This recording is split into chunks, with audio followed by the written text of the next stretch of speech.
Welcome back to another podcast. I can't believe we're doing another one. This is episode 6. I can't believe we've made episode 6. I thought we would fail miserably way before this. Oh, way before. Episode 2, done and dusted. Yeah, I thought we'd be put to bed by that point. But everyone keeps coming back for more. They're loving it. They are loving it. Oh, how many have we got? How many listeners? Ooh. Have you actually looked at the stats, by the way? Oh, I have. How are we doing, Stato? Not for a while. Not for a while. I think we're averaging a couple of thousand listens per episode. Per episode. Yeah, it's not bad. Wouldn't mind getting those numbers up though. Yeah, tell your friends. Tell your friends. Tell your friends. Tell your squash friends. Yep. Ooh, squash friend. Okay, so episode 6 today. The topics that we have to discuss are the psychology of sports. No, of squash. Psychology. So how you deal with a devastating loss, how you deal with a great win, how you celebrate. Basically, just the highs and lows of squash. The highs and lows of being a professional athlete. Lots to talk about. Obviously, mental health's been in the news quite a bit recently, so it'd be good to get some views on that. Sorry to disappoint, guys. We don't actually have a guest today, but we do have Cameron, which is the main thing. Just as good as another guest, isn't it? Probably better, unless there are any guests out there that are willing to come on and be better. Yeah. Which I'm sure there are. We'll definitely find one. We'll find one. And then the other topic was going to be the off-season. Now, we've got this coming up. We're nearly at the end of the season now, so and I'm sure that's the same for a lot of amateurs. Leagues have stopped. Club matches are sort of coming to an end, and everyone's looking forward to a bit of a holiday. Although I don't know if you can call kids' summer holidays a holiday. But anyway, the weather's going to improve unless you're listening in the southern hemisphere, and then the weather's getting worse. So chin up down there, guys. Good weather year round, mate. What are you talking about? But off season, what we get up to, how we train, how we get ready for another season. We're going to give that a little bit of a chinwag on that. So let's start and get stuck into the first topic. So, of course, the first topic is not actually a topic because it is the listeners' questions. Now, moving over to Pilley, have you got some good names for us this week? Some good handles? Yeah, I've got some crackers. Again, first listener's question, I can pronounce this one, from young Curtis Malik. Oh, yeah. Well done, you got pronunciation. Yeah, I got that one. At Curtis_Malik. Yeah, I know Curtis. Okay, so, like to know. Hi, guys. Maybe talk about what it's like wearing protective eyewear during doubles at the Commonwealth Games. How does it feel, and what's your opinion on it? Very, very good question. I guess protective eyewear is one that's talked about a lot. Mandatory, I believe, in some countries, the States, for example. Not mandatory elsewhere. Mandatory for juniors, and obviously not mandatory for us pros. So, in regard to his question, I mean, at the Commonwealth Games, playing doubles like that, I wouldn't play without them. No, me neither. I feel, especially the way it was ref this year at the Commonwealth Games, where you basically had to hit everything. So I just feel in doubles, that's there's 4 people. It's pretty crazy, or can get pretty crazy. Yeah. And there's a lot sort of going down the middle, less structure than a singles match where you sort of know where the ball's going.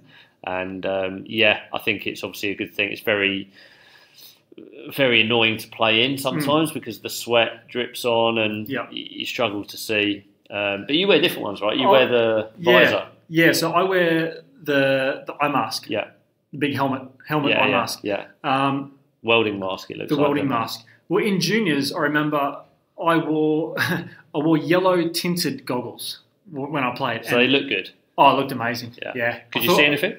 No, lost every match. But then once, then obviously I stopped wearing them after juniors. But then once we started playing the Commonwealth Games doubles and World doubles, I gave the eye mask a go and I absolutely loved it because, like you said, the sweat.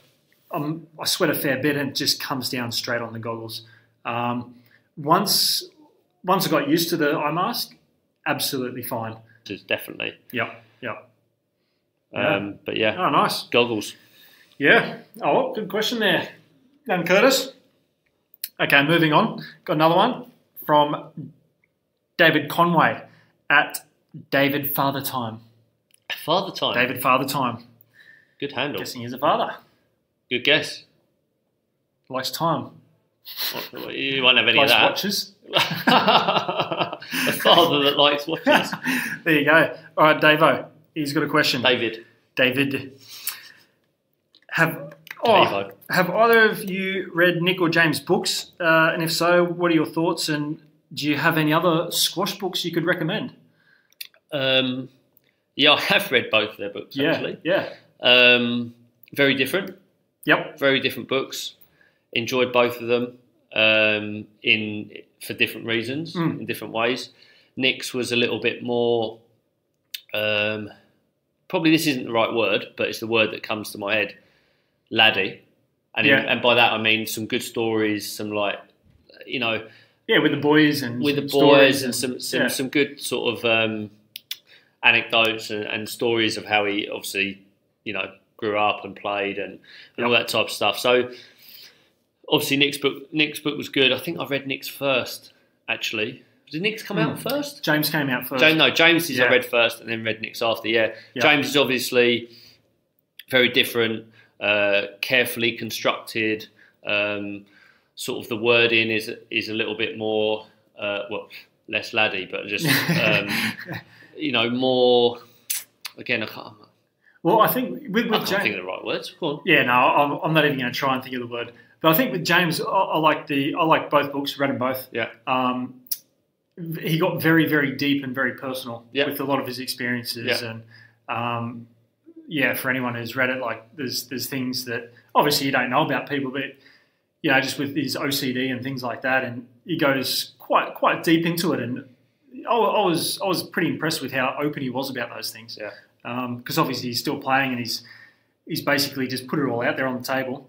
I quite like that. I think you nailed it a lot better than I did there in your summary. It's not often the case, but you actually... less laddie. That is about as far as I got. But if you... what was your preference on title? Sweat and Blood or Shot and a Ghost? You had to choose one. If I had to choose one of them? Yeah. Jeez. If I had to choose one of them. I'm going to go Shot and a Ghost because I like it because of the squash reference. Yep. Okay. Sweat and Blood, obviously, get that it's as hard, well. It's tough. Yeah. And that's actually good as well, but I just like the squash reference. Yeah. Sorry, Nick. I'm not a huge fan of either titles. What would you go for if you had a book? I will give you my book title on our next episode. I need a bit of time to think about that. Okay, yeah. Yeah, you shouldn't rush these things. No. All right, moving on. Next question. Okay. Who's it from? Oh, yeah. This is from Jim Anderson. Have you just picked the questions based on how easy their names are to read? Easy names. That's what I'm going with. Blimey. If you've got any questions for us, make sure you've got a simple name. Or just get a random handle and just confuse the hell out of me. Yeah, please do that as well. Okay. What's the handle? Oh, the handle is CT Medic 50. Okay. So, what do you think he does? Thinking, it works in the hospital and was born in 1950.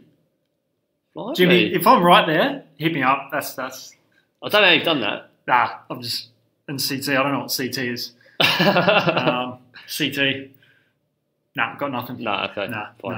But Jimmy liked to know about the mental side of the game, which is going to work in well. Yep. So he's got a little story here. He was recently playing in a tournament, and he was up 2-love, and he lost in 5. No how it feels, yeah. Pissed me off, to say the least. Okay, yeah. We know how that feels. It's happened a lot in pro matches recently. Have you guys been on both sides of that? And what do you do to dig yourself out of that hole? I was on the receiving end of it today. You were too. 2-love up against Gawad, lost 3-2. What does he want to know? How do you deal with it for next time? Yeah, so we've both been on both sides of that. Definitely. But I suppose how do you dig yourself out of it? So I suppose being 2-love down, what are you thinking at 2-love down, and at 2-love up if it's... I think at 2-love up, you just you're thinking of maintaining and pushing hard at the start of the third game. Because the one thing is you can't let your opponent back in. This is their last chance, their last game to try and get themselves back in the match. So they're going to be giving everything they've got, irrelevant of what's happened before. So you just need to be aware of what they're going to throw at you and try and deal with it for the start of the third game, and then maintain your consistency and exactly what you've been doing in the last 2 games that have won you those games. And on the flip side of it, I think, when you're 2-love down, you always remind myself that it's a best of 5. You're playing to 3. You're only 66%, down. There's still a long way to go, and you take it one game at a time. You try and win the third, see if you can put some doubt in their mind, and if you can win the third, then you've seen it happen plenty of times before, where the guy that was 2-love up thinking, I'm going to win 3-love, starts panicking. Maybe making some bad shot selections, etc. And you've got nothing to lose. You're 2-love down. You just no, exactly. You might relax a bit. And I think it depends on say if you're down 2-love, the score lines of those first 2 games. Like if you're getting caned 2-love, like if you've lost 11-4, 11-3, then you have to change something drastically. You're gonna have to completely change your game. Play with the other hand. Just throw it in the left hand. Just have a crack. But I think there's been times where, I might have lost like 12-10, 11-9, and that's a matter of 2 points, or you might have even had a game ball yourself. So I think in that situation, there's not a lot you need to change. You still lost both games, but if you're that close and you're having a game ball, you're doing something right. So there's no need to give it an overhaul. You just need to maybe tweak a couple of points where maybe you just, wrong shot selection or something. But I think the score lines are something to look at too. As well. Yeah. There's no. Every game's different as well. Every match is different. The flow of the match is different. So you might, as you say, you might be 2-love down, getting chopped. You might be 2-love down. It might be close. You might be 2-love down, but at the end of the second, the other guy looks absolutely knackered. There's lots of. You might have got a good run at the end of the second. But still lost, and you're like, well, I'm actually in this. Ascendancy now. So I hope that helps. Jimmy boy. Yep. So, some excellent questions there. Thanks for those, Pilley. I hope we answered them to your satisfaction, guys.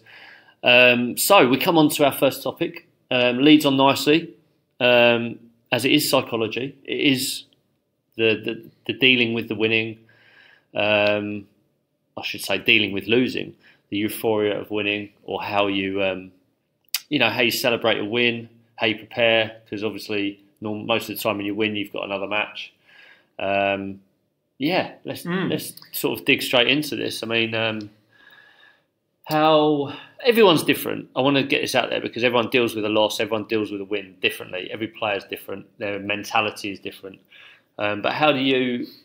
Let's start with the loss first. How do you deal with a loss? How long does it take you to get over it? Do you spend all night thinking about what you could have done differently? Well, after losing to Gaultier earlier today, I just come off and do a podcast with you. That just sorts me straight out. You don't need to think about it anymore. Let's just go talk about squash for 2 hours. Just to really put my mind at rest, I would say for me, it's changed over the years. So early days on tour, joined the tour at 18. So I would say almost the first half of my career, losses would just absolutely kill me. I'd have sleepless nights. Literally, proper sleepless nights? I'd fall asleep at like 5 a.m. Really? Yeah. I'd sort of, if it's different. If you lose a match against somebody ranked 50 spots higher than you, obviously you hate losing. But you're like, okay, I played okay, I got close, I did this. It was more if I lost a match against somebody my standard or somebody below me. It killed me. I'd try and sleep. I'd be so tired. I'd try and sleep, and there's zero chance I'm going to sleep. I'm just replaying points in my head. Like, that one I should have played a straight drive and should have cross court, or I should have done this, or I should have done that. And like that's the bad thing about hindsight, is you go back and you think, what if I did this? And would you wake up the next day and would you still be thinking about it? Like, how long would that last? It would generally last 24 hours. Yeah. Yeah, I'd get over it pretty quick. Okay. Yeah, one sleepless night thinking non-stop about why I lost Yeah. it'd basically just get it all out. I'd go through every single scenario Yeah. throughout the whole night and wake up after 2 hours sleep and then try and function. Genuine question. Yeah. Did you find having a night out on the beers helpful or probably hinder? Like, genuine question, because it's like it happens quite a lot. Well, it has happened quite a lot for us, but I mean, lost a few matches in my day. I mean, we've sort of come from an era and a generation where that was fairly normal. You know, like you're on tour. Oh, who's the boys that have lost? Let's go out for a beer. Yep. See what happens. Yeah, good question. Like less so these days. Yeah, less so. It definitely helped. I mean, the younger lot are boring, basically, is what we're saying. But geez, boys, pick your game up. Yeah, it helped. You think it helps? Yeah, it helped. Yeah. Helped to just forget about what happened. Yep. Relax. Yep. Enjoy being in a foreign country and having a good night out in the city. Yeah, exactly. But in saying that, I would still go home, lay in bed, and if I didn't just pass out, I'd just be I'd be thinking about thinking about squash again. Yeah, I'd just lay there and go, oh, I'm so tired, I'm so pissed, I just want to go to sleep. Oh, wait, hang on, there was that shot at 5-4 in the second. And if I played cross court straight and he guessed. And Yeah. But, going out with a few boys, having a few drinks, just getting away from squash for that night definitely helped. Yeah. Definitely. Even now, if you have a bad loss, you need a bit of a release and you need to get away from it sometimes. Yeah. So, but that has changed over the years. Right. So I would say the back end of my career, I don't know if this is good or bad. I'm taking my losses much better. So I don't know if I'm analysing everything before and after, and I know why I've lost. Yeah. Like I'll go in with a game plan. I know why I've lost. I'll rarely have a sleepless night about a loss now. Okay. Like it just won't happen. Yeah. And I think it's probably a combination of knowing my own game better, knowing tactically what I want to do better, and as long as I've tried to implement that, and I've still lost, and I've done everything I can, then I find it far less painful than back in the day when you just think you should win every single match. Doesn't matter who you play. I think when you're younger, you definitely, life is squash at that point, right?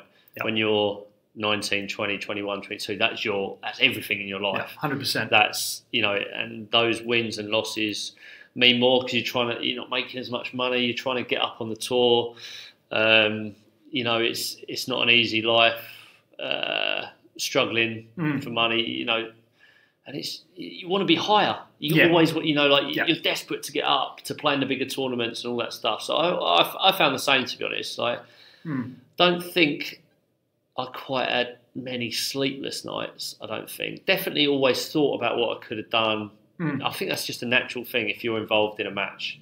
It's a natural thing to try and recreate it in your head and rectify the mistakes that you made to try and win in your head. But,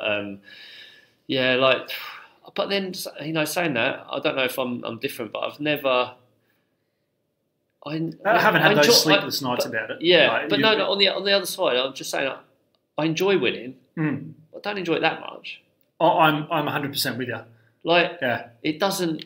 I get joy from winning, but not that much. Not for that long. Do you know what I mean? Yeah. I sort of enjoy winning so that I can have a night out and celebrate. That's a good one, and I enjoy winning but I don't feel that triumphant, like I've won the tour, I'm better than everyone else. I've come through and I've succeeded and all that stuff. I go on there, I play, I try and win. Because I don't really want to lose, because I prefer to win. Yeah, well, that's the thing. You just prefer not to lose. Yeah, but then even if I lose, it's like, oh well. Do you know what I mean? Like, I know what you mean. I tried hard. The only time I get annoyed at myself is if I don't think I've given 100%. And if I've given 100% at that particular time, I can live with myself. Win or lose, doesn't matter. But I think, but everyone's different, right? So we're maybe quite similar on this. So it's probably not the best conversation to have between us two, but it would be really interesting to get other people's thoughts on it, because I feel like, I don't know, some of the ones that have been more successful, does it mean more? Like Nick, Greg, I mean, how depressed do they get? Shabaggy, how depressed do they get after a match? Yeah. And are the girls different? Do the girls deal with it differently? Yeah. Like, I mean, everyone's different Yeah. in terms of the way they approach it. The girls obviously want to win as much as anyone else. But do they deal with it differently because of the, you know, difference in hormones, basically? Yeah. Sexually. I mean, it's like... Well, when we get the next guest, that's actually a great question we can ask straight up. We should just ask every guest that. Yeah. Like, what about psychology, about how you deal with winning and losing? Dealing with the lows and then celebrating the wins. Like, yeah. Because with the winning, like, What's been the happiest you've been when you've won? You remember? Commonwealth Gold or something, or not? I would say, weirdly, it's always been in a team event. Yeah, same for me. Yeah. Com Games Gold, or winning an important match in the World Team Championships. Yeah. Not necessarily. I've never been in a winning Australian World Team Championships, but it might just be an important match. Yeah. But do you think that is that more of a relief that you haven't let your teammates down, or is it just a general, like, I've done so well, like everyone's happy with me, or I'm genuinely happy for myself? I think I want to do well for the country. Yeah. So I think for the country or for your team or both. Country. Yeah, country. Yeah. You're like Yeah. So I see it like, you know, if you throw on the England shirt and, you know, you guys had the European team champs just recently, I see it as you're representing your team, which is they're sitting there watching. You know, you got the physios, the coaches, teammates. So that's obviously right there that you can see. But I think if you throw on your country shirt, you're representing every squash player from that country. Yeah. So you don't know how many people are watching, following the live score, getting updates from friends.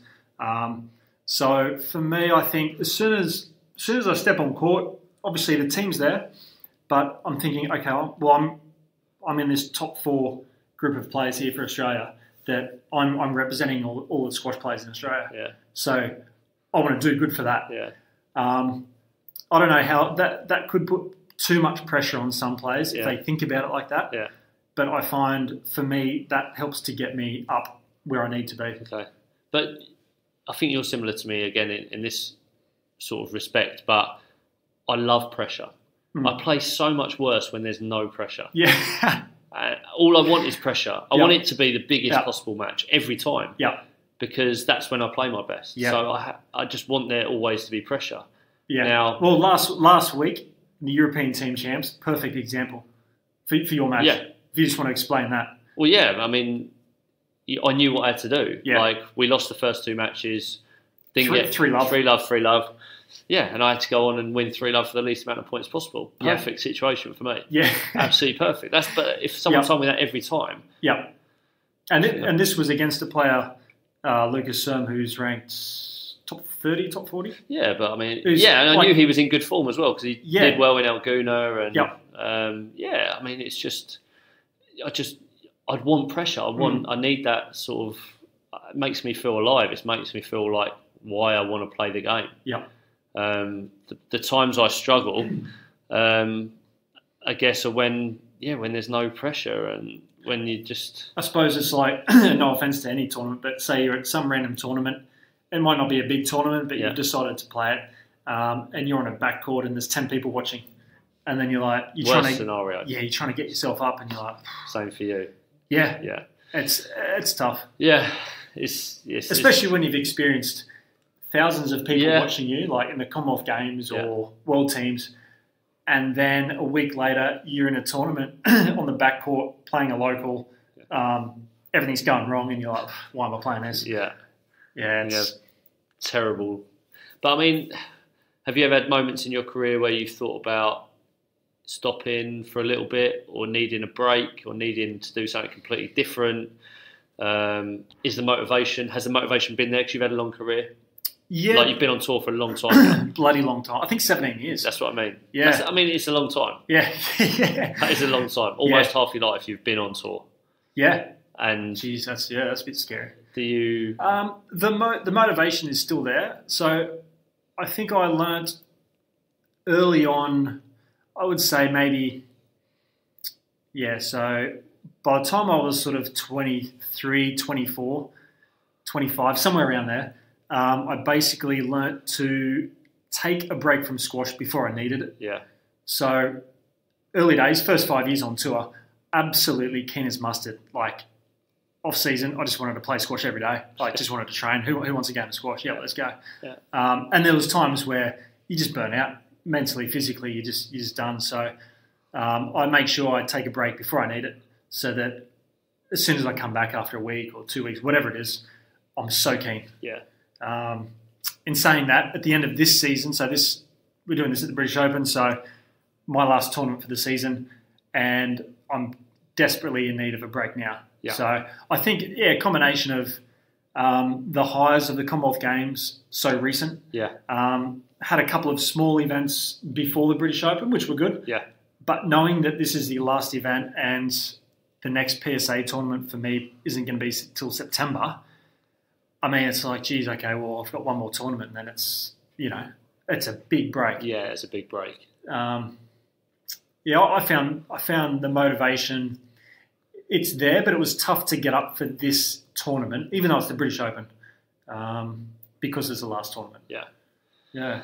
Yeah, I found the same. I found it quite. It's a long season.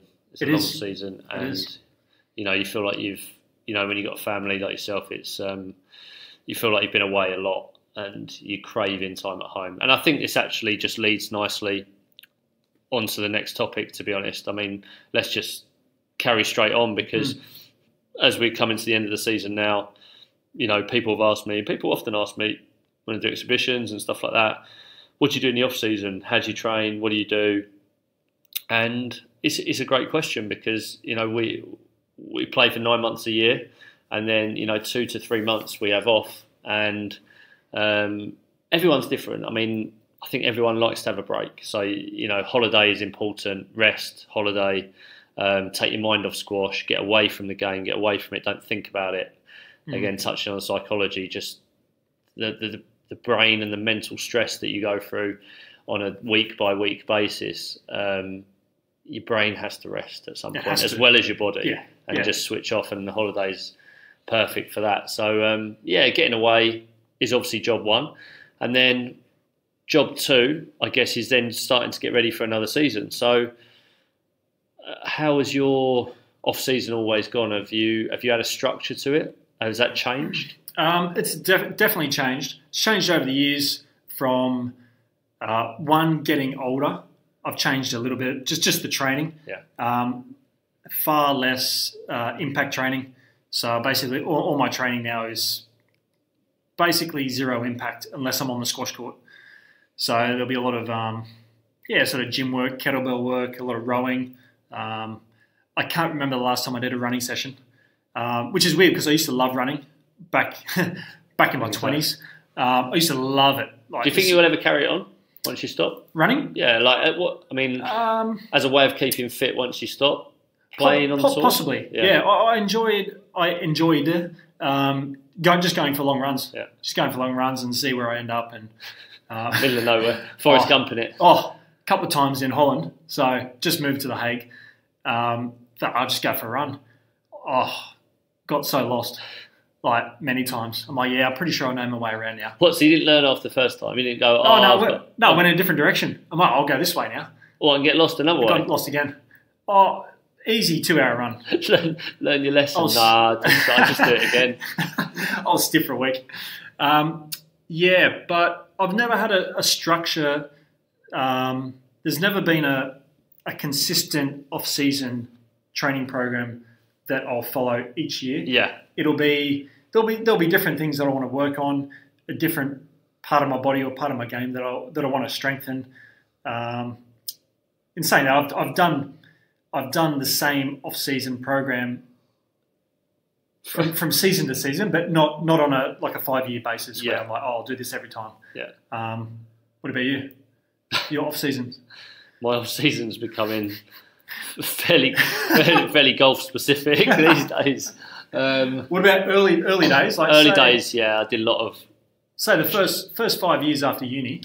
Yeah, a lot of track work. Yeah. 400s. You know, I used to hear the stories of the guys doing 400s, and then I just assumed that was the way to do it. Yeah. And it got me pretty fit, to be fair. Yeah. Sets of 400s with the rest. That was good. You just used to train, didn't you? You definitely think about it more as you get older. And you know, when you're early 20s, you just do hard training. Yeah. Not necessarily thinking about what is best. No. Even not really with a structure. It's just, you know, like, it's summer. I'm just going to train hard. Yeah. Like, so basic. Just like, do a session. Yeah. Do a gym session. Yeah. Do a circuit. Do some strength work. Yeah. Because you're like, right, I need to do some real strength work now because it's off season. Yeah. So you obviously just do, like, I used to do like 2 weight sessions a week. Fine. 2 bike sessions a week. Yeah. And just used to do it like that. Not on a set day. No. Just depending on how I felt. Like, this morning I feel like I'm going to do a bike session because I feel pretty good and I want to train hard. And then this afternoon, I'll just have do some routines or have a hit with someone. And it used to work like that, really. I mean, now you tend to think about it a little bit more. About what you're trying to actually get out of each session. Yeah, definitely when you're younger, it was, you just work hard. Yeah. Whatever session you do, you just kill yourself. Yeah. And then you're like, okay, well, I'll do that. I'll do something else tomorrow again. Yeah. And then morning session, you get on the track and just kill yourself. Yeah. What did you used to do, like, in between sessions? Like, 'cause I used to do nothing. I achieved nothing. I literally just did my session and then went back. And all I remember is just being in the flat. My missus, Lucy, worked in the city. Obviously, she don't get summer off. She's not a teacher. So she was out 7 till 7. So she just go back and lie on the sofa. And this was even before box sets. I don't even know what I did. There was not really social media. Yeah. Do you know what I mean? Like, what did I actually do? What did I achieve? I have no idea. Oh, I did Sweet FA as well. I'm exactly the same. I think I must have watched TV. Watched something. I mean, we got into Jerry Springer. Me and Matt Sanders. What? Yeah, daytime TV, mate. No, daytime TV is good, but only if it's Neighbours. Neighbours is the main. Doctors on occasion. Yeah, we had Jerry Springer. Yeah. So me and Matt Sanders, who were in the World Junior team, our number 2 player. So for the first 2 years of our pro training life, we spent 24/7 together. So I think it was like Neighbours. Neighbours was daytime as well for us. Well, people actually watch that in Australia. Oh yeah. I thought it was just in England. Oh, we sent it over to you guys, but we still watched it a bit. Home and Away. Home and Away, yeah, it was like a poor man's version of Neighbours. But I was huge fan of Home and Away. Why though? I just liked it better. It was all about the beach and birds were better, weren't they? Yeah, birds. They were better. Pretty decent, wasn't it? They were better. So me and Matt, we invented a game. This is how bored we got. We'd sit on the lounge room floor. Yeah. Like, I know it was in the winter, but in Australian winter, it was still stinking hot. Turn the fan on. Turn the ceiling fan on. Flan on. Turn the flan on. Flan everywhere. Turn the ceiling fan on. Yeah. Turn the ceiling fan on. Sit on the ground with a tennis ball. Yeah. Bounce the ball on the ground up into the fan. The fan just smashes it somewhere around the apartment, and you've got to try and catch it. What? It's called Fanball. And then how did you come up with that name? That's how bored we were between sessions. So then our coaches, Jeff Hunt, Rod Martin, I think something broke. And boys, what's been going on here? Oh, yeah, no. If something broke, the fan broke. No fan. What happened? I was just playing a bit of Fanball, Jeff. What's wrong? Fanball? What's Fanball? Yeah, I'll show you, Jeff. Yeah. So take a seat. Sorry, how did we get onto this? I thought we were talking about Jerry Springer. Killing time. Oh, yeah, killing time. So you watched Jerry Springer as well as Fanball. Yep. They were the two mainstays. Fanball and Jerry Springer. Jeez, yeah, that was interesting. Yeah, like, to be honest, it was much more interesting than what I did because I actually can't remember. My memory's terrible. I can't remember what I used to do. I started playing golf, but that was until I was like 26, 27. So what did you do for the 3 years before that? Oh, I don't know. I did my level 1 coaching certificate. Yeah. Yeah, I should have done that. Yeah. As well. I should have done a lot. I should have, I think I'd done 3 years at uni, so I think I was fed up of like trying to learn everything. Yeah. So I am not learning anything. I'm not learning anything, but I genuinely don't know what I used Must to have do. had a few naps. I don't nap during the day. Even back then. No, I wasn't. I mean, So I was training hard. I remember lying on the sofa and I probably watched TV, but I'm struggling to know what to do. But I mean, I think the point we're making is there's a lot of downtime, but we probably should be using it more constructively than we actually did. Definitely more constructively than Fanball. Great game. But yeah, it is a great time. I really enjoy it. Summertime, obviously, travelling a lot takes its toll by the end of the season. Yep. Then you get round and you start a new season, and you're like, oh, brilliant, we get to travel again, and you actually you look forward to going to the new places and seeing the guys on tour again and catching up, because you sort of get on with your own summer training most of the time in the summer.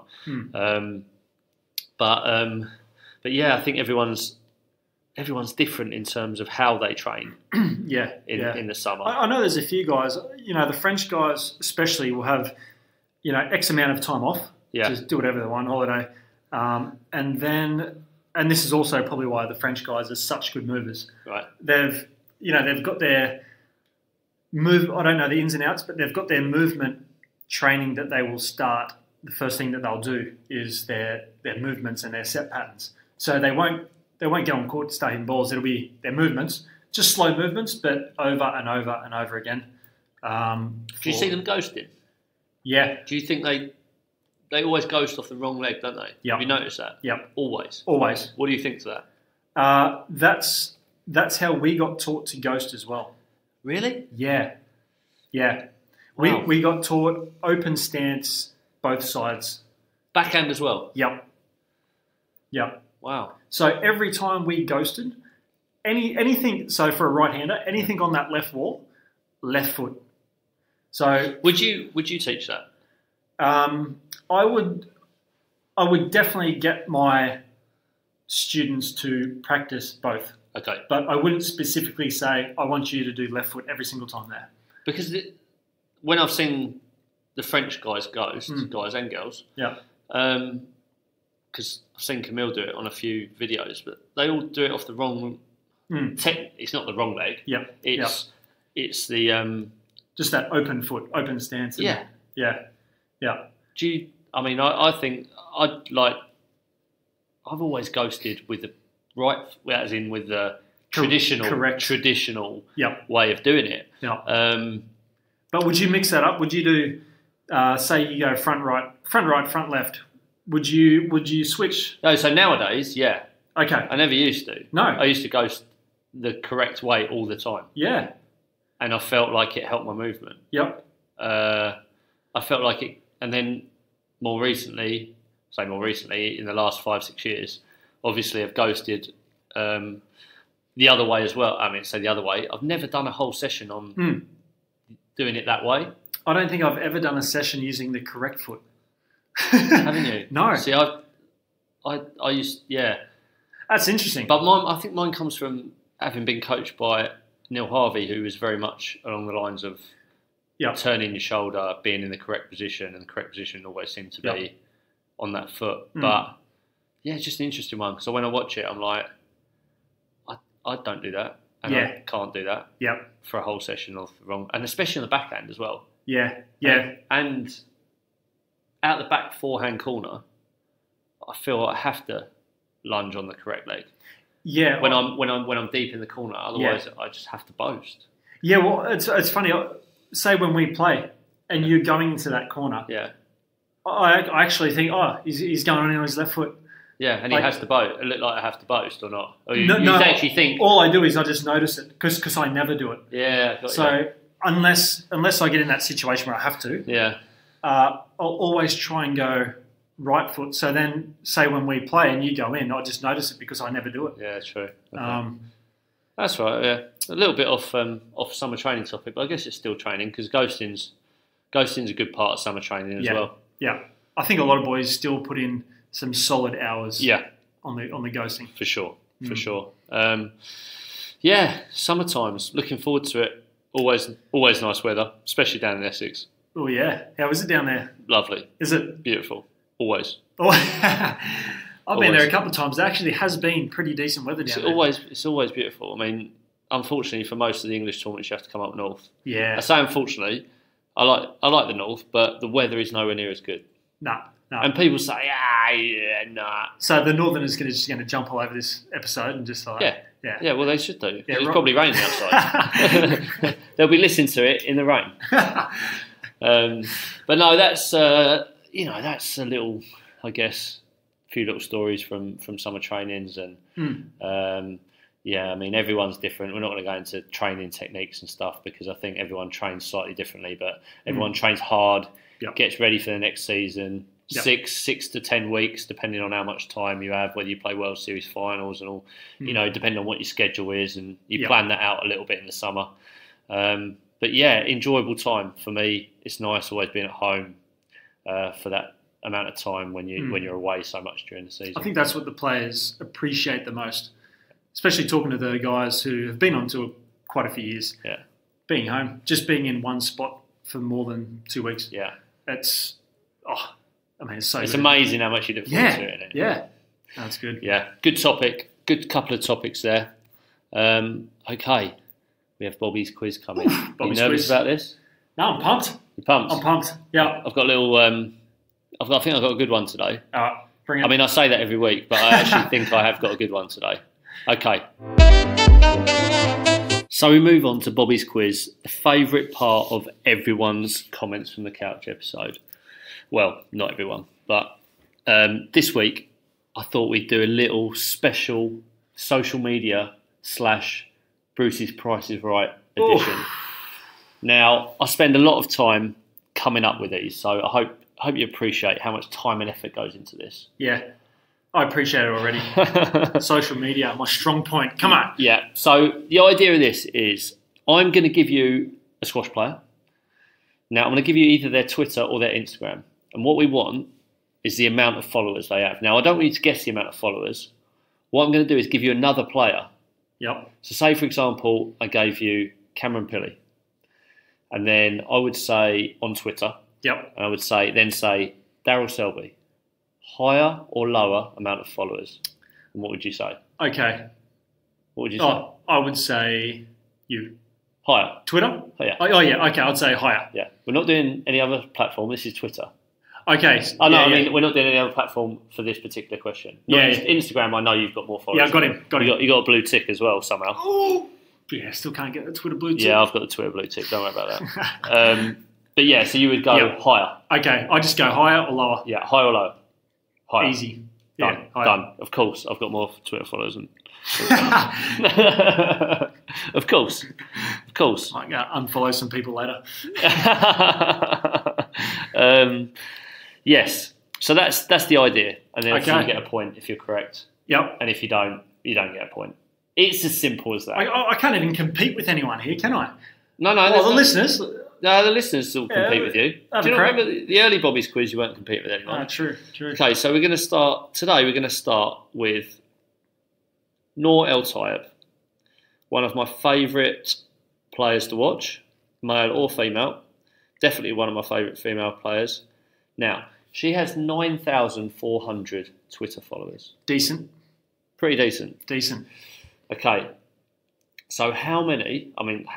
Higher or lower? We can go higher or lower. Yep.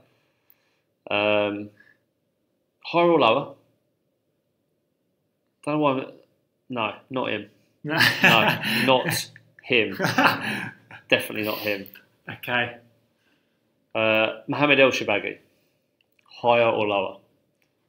Higher. Higher is correct. Do you want me to have a? You can have a crack. All right. You've probably stalked him, so you probably know the amount. I would say you can get a bonus point for the. Not correct, but in 1,000 either side. Yeah. I'm going to say he's got 21,000. No, 36.4. Jeez. It's doing all right. Baggy. It's doing all right. Doing all right. Okay. So how about if we go... So now we go from Mohammed. Cameron, 1. No, you got more than 1. We're going to go... Let me just put that down on my score sheet. 1 point? 1. Okay. Nick Matthew. Okay. OBE. OBE. That's what it says on his Twitter.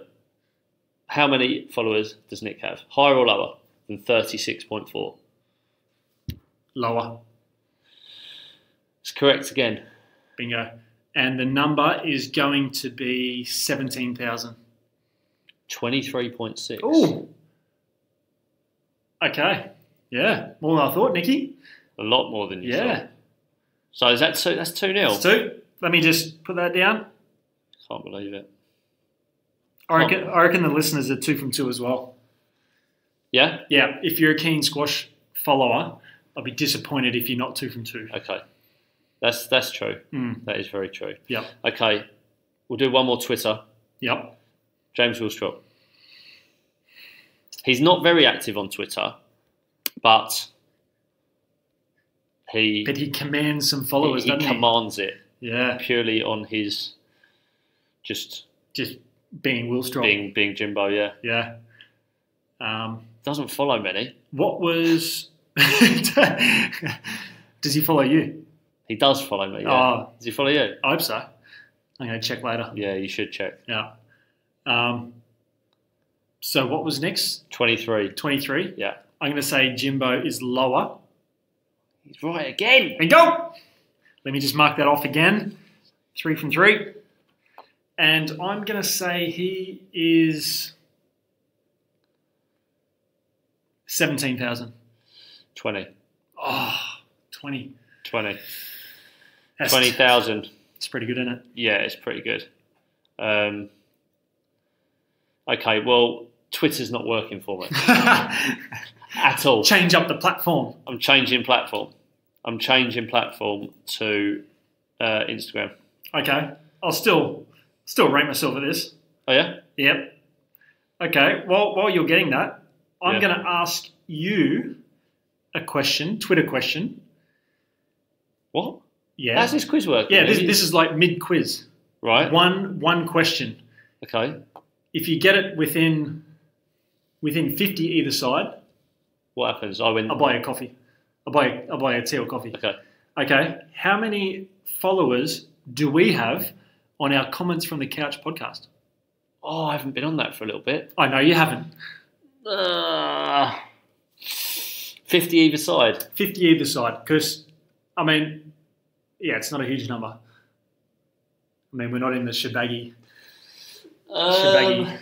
section yet. I'm going to go 460. Wrong. Wrong. 671. No, I was going to go 650 and then I thought, no, we haven't got that many. Not bad. Well, no, that's pretty bad. You're 200 off. 200 more though than I thought. So we're doing better than I thought. Yeah. We're doing a lot better than I thought. All right. Okay, so yeah, you're doing well. I'm annoyed about this. We'll have to change it up. Let's go a little bit more difficult. My Insta game is not as strong as my Twitter game. It's not as strong? No. Okay. But I still... okay. I've got a few options here. Okay, so let's have a look at your Instagram. Actually, I haven't. You're doing all right on Instagram, aren't you? Yeah, I've got a few on there. Okay, so how many followers you got on Instagram, do you know? Yeah, see that? I think I have 6,500. Yeah, so just over. So 6,608. Okay. 6,607. I've just done for you. Bastard. No, so we're going to start with you. Okay. Go to Instagram. Yep. Let's go. Okay, Amanda Sobey. Oof. Sobes. Higher or lower?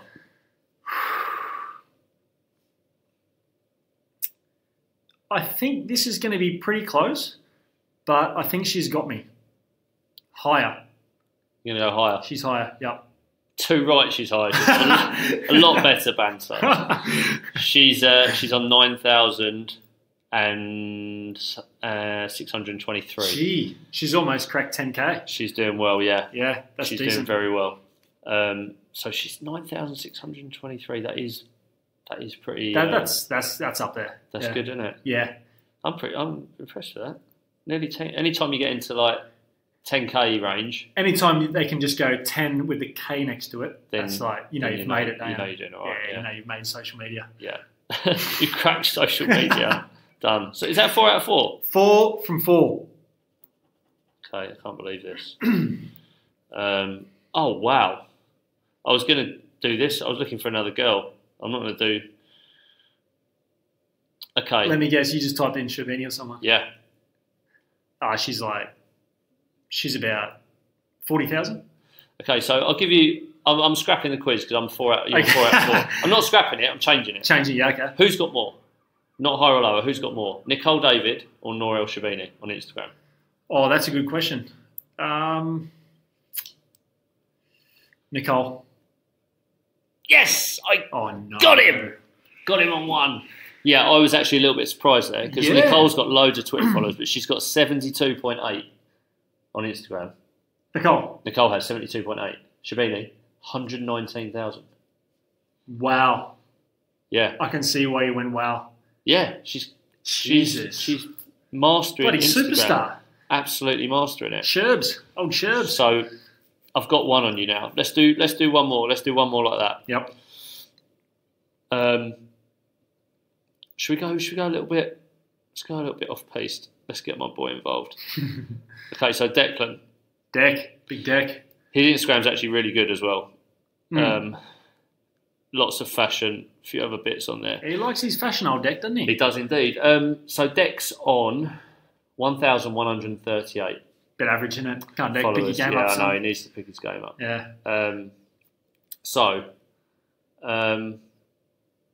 Let's have a look. I'll get these boys on there. Okay.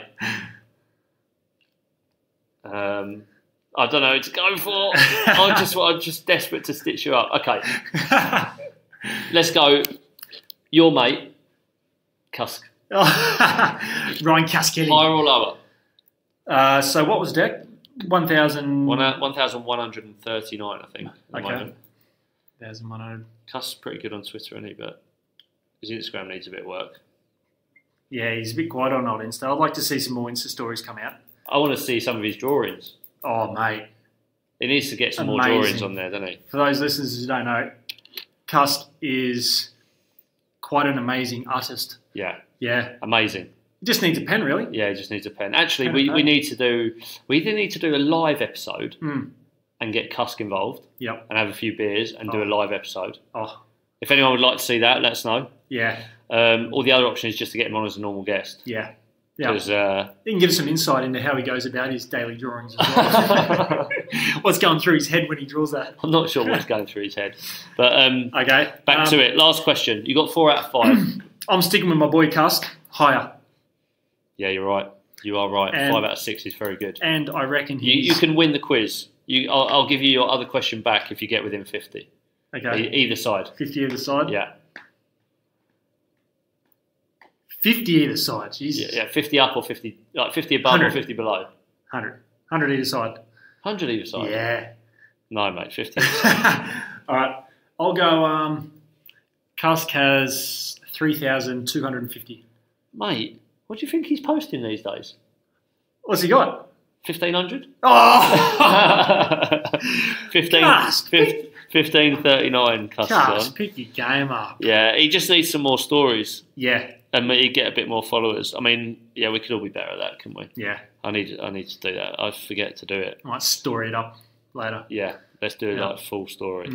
But no, we should do an Instagram live or something. Yep, definitely. A live or Facebook live or something. Yep. Get Cusk involved. Have a few beers. Yeah, if anyone's keen for that, let us know. We'll make it happen. Let us know. We'll make it happen, mate. Good social media knowledge. It doesn't surprise me, but 5 out of 6. 5 from 6. I'm happy with that. Yeah, I'm not that happy. My quiz wasn't hard enough this week. But there we go. Some interesting stats on the old social media, which is becoming a huge, huge part of, us as squash players, but also getting squash out there to more people. So definitely. Give everyone a follow if you don't already follow a lot of those accounts. There's some good stuff on there. Good to follow the pro players, get an insight into their sort of daily lives and behind the scenes, a little bit of behind the scenes stuff. But yeah, Pilley, I shake your hand. It's been a pleasure. Well done. Again. Congratulations. So we come to the end of episode 6. It's been an absolute cracker. No guest. No, it's been a cracker though. It's been a cracker. Yeah. Yeah, you've been very good. I think this episode has been a little bit more relaxed, a few more stories. Let us know how you feel episode 6 went. We need to engage a bit more, don't we? Yeah. Twitter. Yep. I think once we get a few more episodes out, people can engage. Let's engage on Facebook. It's engage. Yeah. I think this episode, it was a little bit different, wasn't it? There's a few stories. So if the listeners want more of these types of stories from the tour, as opposed to the serious Let's Talk Squash business. Yeah. Bit more bants. Yeah. Bit more bants. Let us know. Yeah, definitely. We are here to provide a service for you. Sort of. And enjoy it. Yeah. It's been a good episode. My quiz obviously wasn't hard enough. I'm back to the drawing board on that. Domination. Well, not quite. 5 out of 6 is still very good, but I had to get one in there, which threw you. Yeah. Very enjoyable as always. Don't know how many of these we're gonna have to. Maybe I might have to fly to Denmark. Yeah, mate. Come over, get some podcasts in. Yeah. All right. Let's see if we can get it done. But until next time, folks. Enjoy your summer break. We're going to try and get a few more done in the summer. We'll see how it goes, but it is the end of the season. So enjoy your off-season squashers. Get that training in. Come back strong for next season. And please feel free to get in touch. Let us know your stories. Let us know how you're getting on. We love reading them. We love reading the comments. Hopefully you're all sitting on the couch whilst doing it. Of course, yeah. We'll drop some, if we hear some good stories from, that we requested. Maybe next episode we'll read out some good stories that have been sent in. Bang, done. Okay. Yeah. So next episode, listeners' questions are out the window. Can be listeners' stories. Listeners' stories is episode 7. The first bit's going to be listeners' stories. Yeah, and don't go making shit up. Don't make anything up. We want to hear legitimate funny stories. We'll read them out. We'll discuss them and have a bit of fun with it. Okay, until next time, ciao for now. Ciao.